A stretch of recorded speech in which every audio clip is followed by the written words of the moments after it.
Kita lanjut bahas PTTH Season 5 Part 6. Oke lah, nggak usah banyak meng. Kita langsung masuk aja ke pembahasan.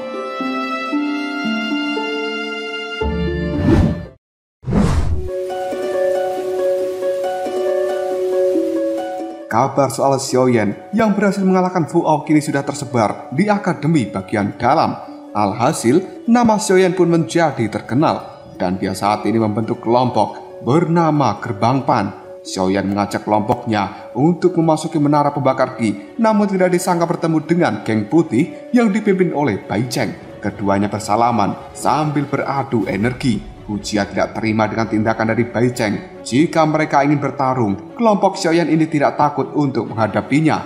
Namun Xiaoyan mencegah Hu Jia untuk tidak berbuat keributan, karena di masa depan Xiaoyan sendirilah yang akan menyelesaikan masalah ini dengan Bai Cheng. Detik berikutnya, Bai Cheng menyuruh Xiaoyan jika masih lemah tidak perlu bertindak sok keras di akademi bagian dalam ini. Ucapan itu membuat Sun Er cukup emosi. Namun tidak lama kemudian datanglah Han Yue yang menyuruh Bai Cheng menantang Lin Xiuya atau Yan Hao saja jika dirinya merasa hebat di tempat ini dan tidak perlu menantang Xiaoyan sebagai murid baru.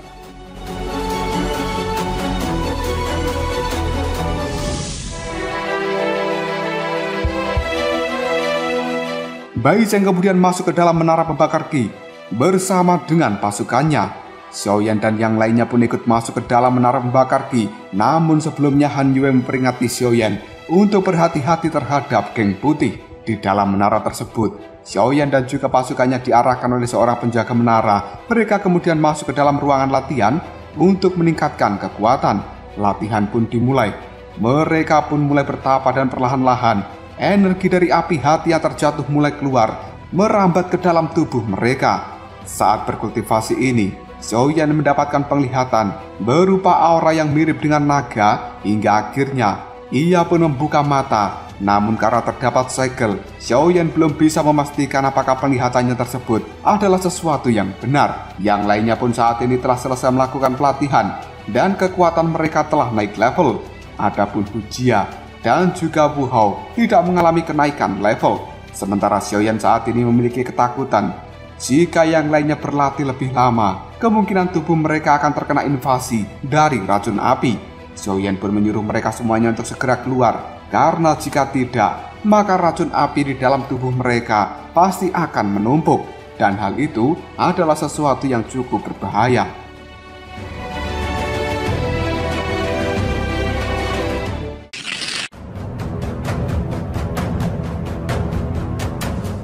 Xiaoyan kemudian meminta Xiao Sun Er untuk sementara ini mengurus Gerbang Pan, karena Xiaoyan akan melanjutkan latihan di dalam tempat ini sendirian. Tidak lama kemudian Xiaoyan pergi ke lantai 4 untuk mencari tempat dengan level yang lebih tinggi. Setelah melewati beberapa ruangan yang kebanyakan penuh, akhirnya Xiaoyan menemukan sebuah ruangan yang masih kosong. Tanpa berpikir panjang, Xiaoyan pun segera masuk ke dalamnya dan memulai latihannya sendiri. Tidak lama kemudian, datanglah segerombol orang yang dipimpin oleh satu wanita di dalamnya dan diketahui namanya adalah Liu Fei. Ternyata, tempat yang digunakan Xiaoyan berlatih saat ini merupakan tempat khusus pelatihan dari kelompok Liu Fei. Salah satu orang kepercayaan Liu Fei yang bernama Leina berusaha mendobrak pintu hingga akhirnya membuat Xiaoyan terganggu dan dia keluar dari dalam ruangan itu dengan raut wajah yang marah. Xiaoyan pun melakukan pertarungan dengan Leina. Namun kekuatan yang dimiliki Xiaoyan ternyata lebih kuat daripada Leina. Dan hal itu membuat Leina cukup ketakutan hingga pada akhirnya pertarungan ini dimenangkan oleh Xiaoyan.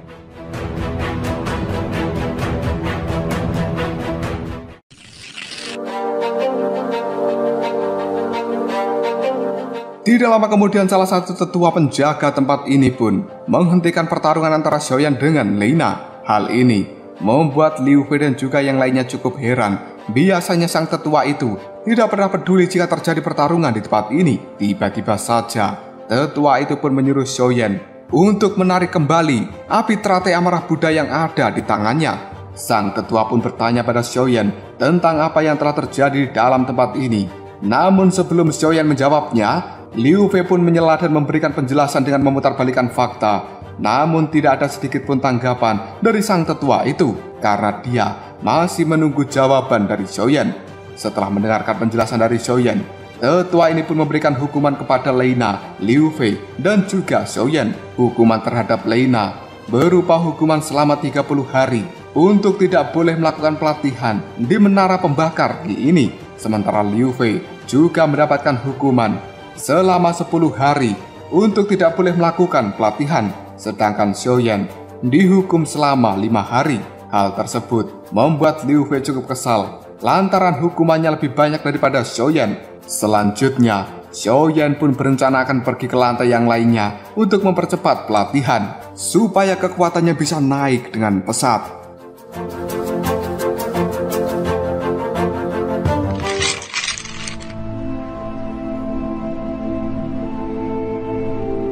Di tempat lain para tetua sedang berkumpul. Mereka membahas tentang ketakutan mereka jika suatu hari nanti akademi bagian dalam ini dihancurkan oleh api hati yang terjatuh.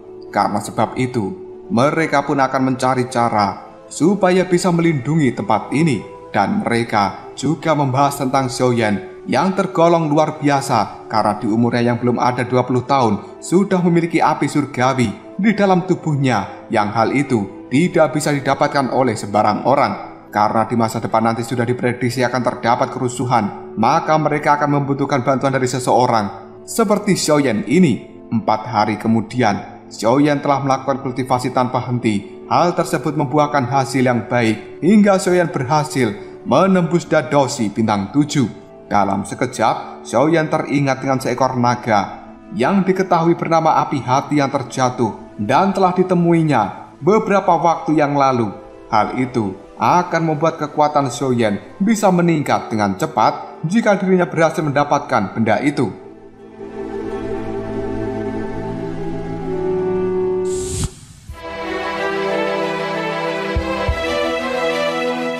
Selanjutnya Xiaoyan keluar dari menara pembakar Qi. Setelah itu dia pergi untuk menemui Xiao Sun-er di markas dari Gerbang Pan. Namun saat ini Xiaoyan melihat 2 orang penjaga yang tidak diketahui dan membuat Xiaoyan merasa mereka adalah orang yang akan menyerang tempat ini. Namun ternyata kedua orang itu merupakan anggota baru dari Gerbang Pan. Salah satunya kemudian mengantarkan Xiaoyan untuk bertemu dengan Xiao Sun-er. Hal tersebut membuat Sun-er terlihat cukup senang. Sun-er kemudian mengajak Xiaoyan untuk masuk ke dalam, dan di dalam ruangan tersebut Sun-er pun segera memanggil Ling Ying. Selanjutnya Ling Ying pun menceritakan tentang hilangnya ayah dari Xiaoyan. Namun Xiaoyan sangat yakin bahwa hilangnya sang ayah ini pasti ada hubungannya dengan sekte Yunlan. Namun Sun-er menyarankan supaya Xiaoyan lebih fokus saja terhadap kultivasinya. Xiaoyan pun mengiyakan ucapan dari Xiao Sun-er, yang kemudian dia pergi dari tempat ini meninggalkan Sun-er bersama dengan Ling Ying.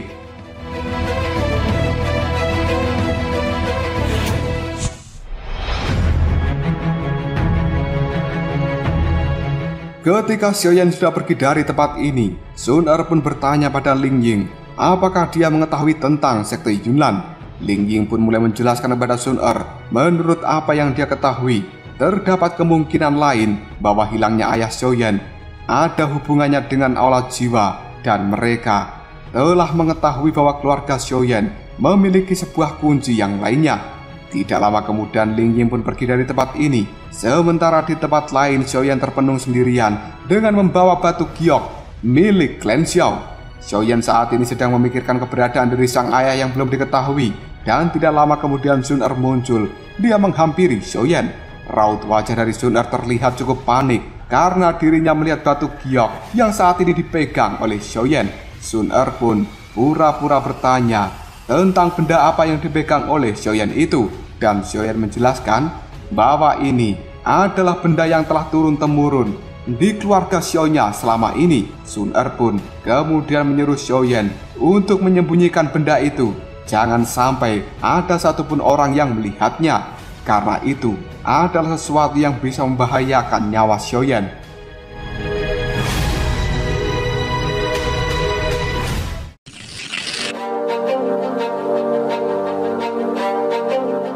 Xiaoyan yang masih penasaran dengan batu giok yang dia pegang saat ini. Apalagi setelah mendengar ucapan dari Xiao Sun-er bahwa Xiaoyan harus menyembunyikannya jangan sampai diketahui orang lain.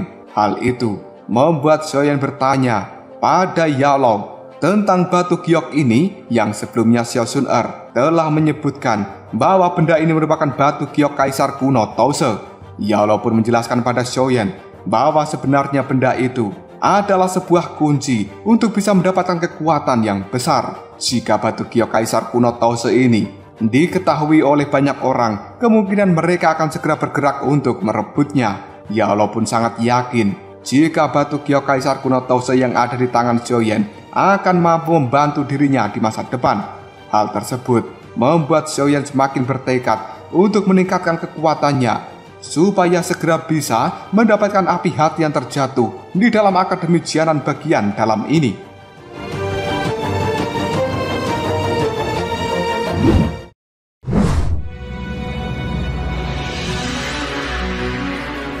Selanjutnya Xiaoyan pun kembali mencari Xiao Sun-er dan juga yang lainnya yang sedang membahas energi api dari gerbang Pan yang semakin menipis. Xiaoyan kemudian mengajak mereka semuanya ke sebuah pasar dan mencari cara untuk meringankan krisis dari energi api di dalam gerbang Pan. Saat sedang mencari-cari, Xiaoyan pun bertemu dengan seseorang pria yang bernama Lin Yan, dan di dalam tubuhnya penuh dengan racun api. Di sana juga terdapat tanaman merambat kayu sian yang digunakan untuk memurnikan obat-obatan tingkat bumi. Namun Lin Yan ini ingin menjual barangnya dengan harga yang sangat mahal. Karena Xiaoyan tidak memiliki uang yang cukup, dia pun memberikan tawaran untuk menghilangkan racun api di dalam tubuh Lin Yan, asalkan bisa mendapatkan tanaman yang dia butuhkan. Mendengar ucapan dari Xiaoyan, Lin Yan pun cukup tertarik, yang kemudian Xiaoyan mengajak Lin Yan ke sebuah tempat. Di sana dirinya mulai meracikan ramuan, sedangkan Lin Yan menunggu di luar. Setelah selesai, Xiaoyan pun memberikan ramuannya pada Lin Yan dan memberitahukan cara penggunaannya. Setelah itu, Xiaoyan pun menemui Xiao Sun-er dan juga yang lainnya untuk membahas barang-barang yang akan mereka jual. Dikarenakan Xiaoyan saat ini sedang kelelahan, dia pada akhirnya tertidur. Di sisi lain, para pedagang obat yang ada di pasar merasa terancam dengan adanya gerbang Pan. Mereka kemudian mencari cara untuk menyingkirkan kelompok Xiaoyan dari tempat ini, yang ternyata rencana busuk itu akan dipimpin oleh seorang pemuda bernama Han Xian.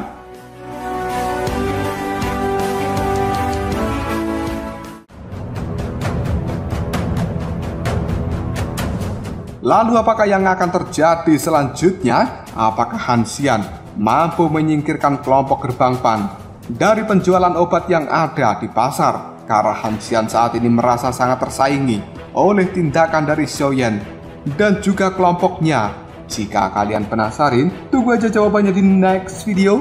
Kopral Sob.